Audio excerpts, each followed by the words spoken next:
Assalamualaikum warahmatullahi wabarakatuh. Selamat pagi semuanya. Kami dari kelompok 6 akan mempresentasikan tugas Bahasa Indonesia mengenai tentang tata kalimat. Adapun fokus pembahasan tata kalimat ini adalah mengenai tentang kalimat efektif. Nah, sebenarnya apa sih pengertian dari kalimat efektif? Kalimat efektif adalah kalimat yang tersusun secara runtut sesuai kaidah bahasa serta mampu untuk menyampaikan pesan secara jelas, singkat, dan tepat. Kalimat bisa dikatakan efektif apabila memenuhi syarat-syarat. Nah, apa saja syarat-syarat tersebut? Hal itu akan disampaikan oleh rekan saya berikut ini. Terima kasih atas waktunya moderator. Selanjutnya saya akan menjelaskan apa saja syarat-syarat kalimat efektif. Nah, kalimat efektif sendiri itu adalah kalimat yang mampu menyampaikan gagasan secara jelas, terus juga tepat dan mudah dipahami oleh pembaca.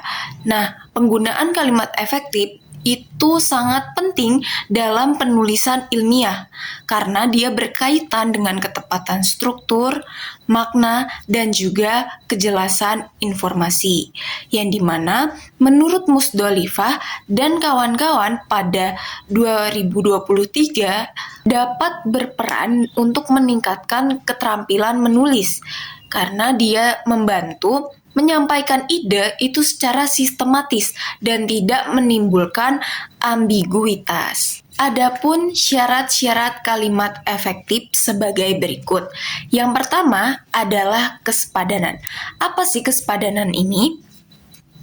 Kesepadanan itu lebih mengacu kepada keseimbangan gagasan dan juga struktur kalimat, yang dimana subjek itu harus jelas dan juga tidak didahului dengan kalimat seperti di, pada, bagi, dan sejenisnya. Karena itu dapat mengaburkan fungsi subjek. Selain itu juga tidak juga diperkenankan adanya subjek ganda maupun penggunaan kalimat sebelum predikat karena itulah yang menyebabkan ketidakjelasan struktur. Nah, selanjutnya yang kedua itu ada keparalelan. Nah, apa sih maksudnya dari keparalelan ini? Nah, keparalelan ini atau bentuk kata sejajar itu adalah adanya kesamaan bentuk kata atau imbuhan dalam satu rangkaian unsur kalimat. Jika suatu kalimat yang menggunakan bentuk verba berimbuhan tertentu, itu maka selanjutnya harus menggunakan bentuk yang sejajar agar kalimat itu menjadi konsisten. Ada ketegasan makna atau ide utama jelas. Nah, ketegasan makna ini berkaitan dengan penempatan unsur yang ingin ditekankan. Nah, penegasan ini dapat dilakukan melalui partikel tertentu dan juga penggunaan struktur kalimat. Nah, itu sehingga ide-ide utama itu lebih menonjol dan juga tidak menimbulkan keraguan. Nah, yang keempat itu ada penghematan kata. Nah, penghematan kata ini ditujukan karena kalimat efektif itu tidak menggunakan kata secara berlebihan. Nah, penghematan juga dilakukan untuk menghindari pengulangan kata atau pleonasme, juga penggunaan sinonim secara bersamaan, serta mengurangi bentuk jamak yang ganda. Ada kecermatan penalaran. Nah, kecermatan ini adalah kalimat yang tidak menimbulkan makna ganda. Karena struktur kalimat itu harus disusun sedemikian rupa agar tidak membuka peluang baru untuk penafsiran yang berbeda. Dan yang keenam, paduan gagasan. Nah, kepaduan itu menunjukkan adanya hubungan yang runtut dan logis antar unsur dalam kalimat. Nah, kalimat itu juga harus memiliki kohesi dan koherensi agar ide itu dapat tersampaikan secara utuh. Dan yang terakhir ada kelogisan. Apa sih kelogisan ini? Nah, kelogisan itu berarti kalimat dapat diterima oleh akal sehat dan juga sesuai dengan kaidah bahasa. Serta struktur dan makna harus saling mendukung sehingga tidak menimbulkan ketidaksesuaian makna. Ketujuh syarat yang menjadi pedoman menyusun kalimat efektif dan komunikatif dalam karya tulis ilmiah menurut Musdalifah dan kawan-kawan tahun 2023. Itu yang dapat saya sampaikan. Saya akan kembalikan lagi kepada moderator. Terima kasih atas waktu yang telah diberikan. Di sini saya akan memaparkan lebih lanjut tentang penerapan kalimat efektif melalui contoh kalimat efektif dan tidak efektif. Berikut contohnya.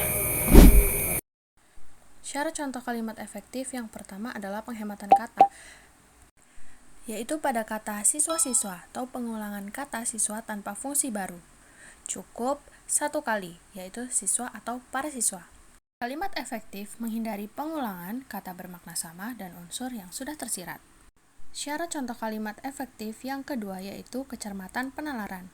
Pada kalimat pertama, posisi frasa itu ambigu atau maknanya ganda. Atau bisa juga berarti orang yang dilihat membawa teropong. Baca bisa salah menafsirkan bahwa orangnya yang punya teropong.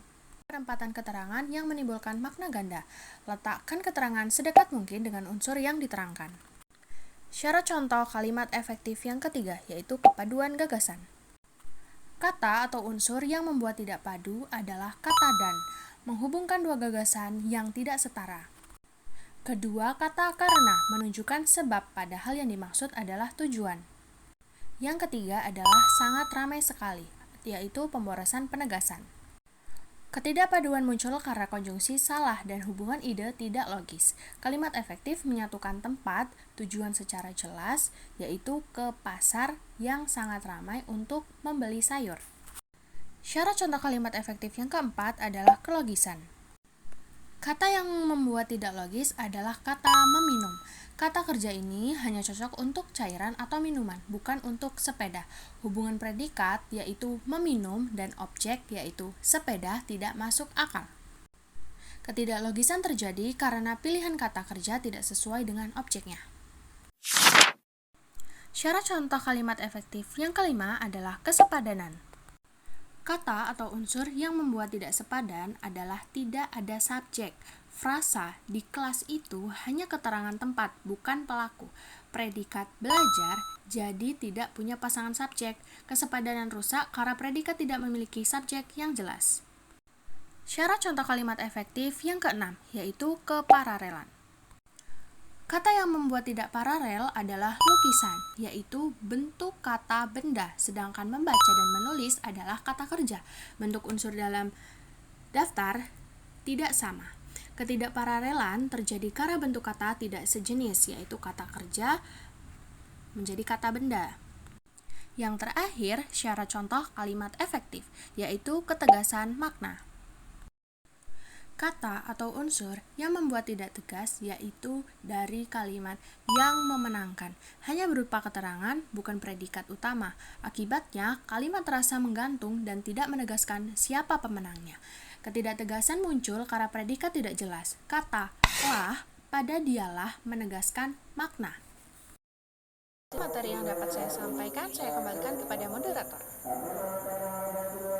Oke, jadi kesimpulannya adalah kalimat efektif itu kalimat yang disusun sesuai kaidah bahasa serta mampu untuk menyampaikan gagasan secara jelas, singkat, dan tepat. Oleh karena itu, kita sebagai mahasiswa perlu melatih penggunaan kalimat efektif agar tulisan kita lebih sistematis dan lebih mudah dipahami. Sekian presentasi dari kelompok kami. Saya akhiri. Wassalamualaikum warahmatullahi wabarakatuh.